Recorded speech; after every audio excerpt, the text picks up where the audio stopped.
Good morning everyone, merry Christmas. आज चाहिँ म तपाईँहरूलाई के देखाउन जाँदैछु भनेदेखि म आज चाउमिन बनाउन लागेको छु। मैले चाहिँ काटेको छु यो मटर, त्यहाँबाट टमाटर, खोर्सानी, प्याज, क्याप्सिकम अनि यहाँ चाहिँ छ पत्ताकोपी। मैले चाहिँ लगाउँदैछु प्याज,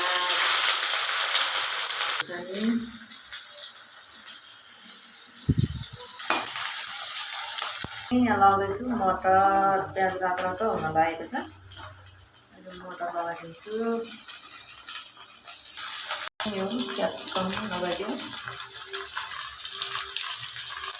टमाटर पनि लगाइदियो।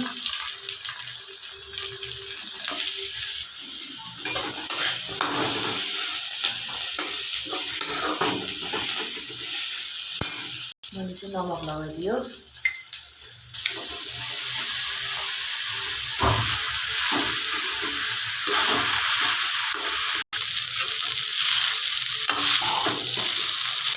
टेस्टिङ पाउडर पनि लगाइदियो।